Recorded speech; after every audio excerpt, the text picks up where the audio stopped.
Okay, in this section we're going to cover defining functions. In this section we're going to look at defining functions. We've already looked at using functions like square root from the math package. So when you use functions, they do some work for you. They're going to run some code. You pass them parameters, which we'll see, and you can define your own functions. And this is a major way of doing abstraction in programming. So we're going to start by just defining a square function. So you define a function, you say def, that means define a function, and you make up a name for the function, and then you can name some parameters which are called the formal parameters, which are going to receive. They're going to be variables that receive the data that gets passed them.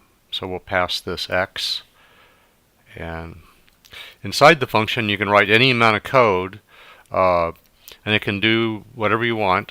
It can print things or do things, but if you want to use the function in an expression from outside to do the abstraction, then you need to return the result. So we're going to calculate a result and return it. So we'll say return, and then we can provide an expression here. We're just going to say raise x to the second power. And now that we've defined this function, we can use it. So let's write an expression, print. Let's raise 2, let's see, square,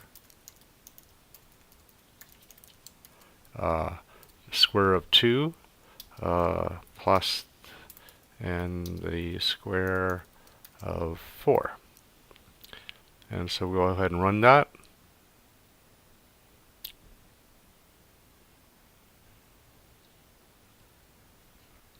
And you see it prints out 4 and 16 for the two squares.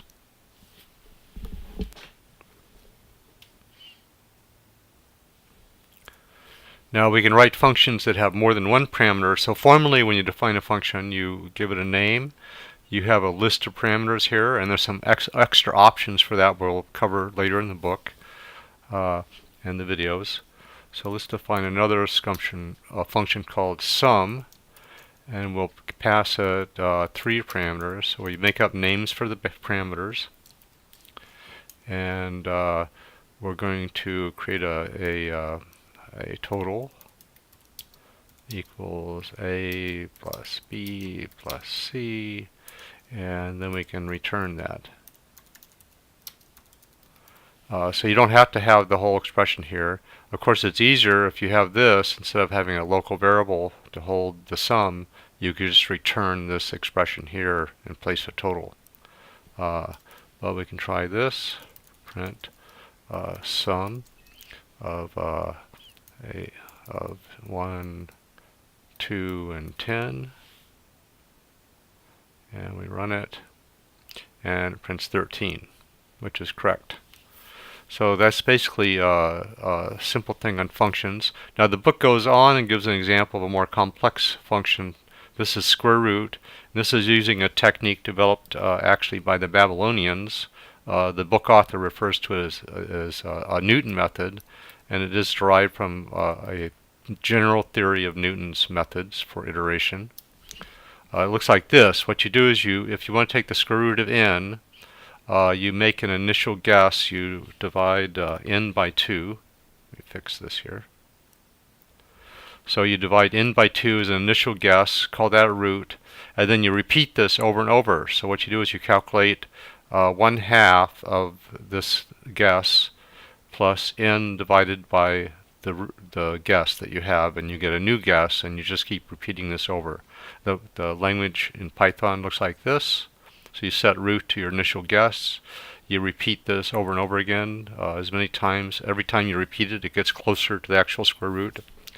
And this will keep refining the square root every time it runs through this loop, so this gets more and more accurate. So let's actually put this into a function.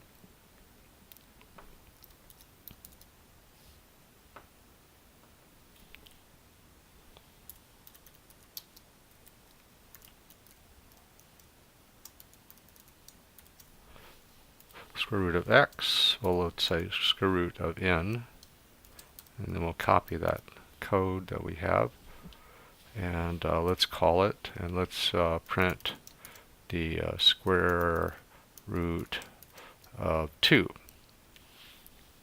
See how it does. Oops.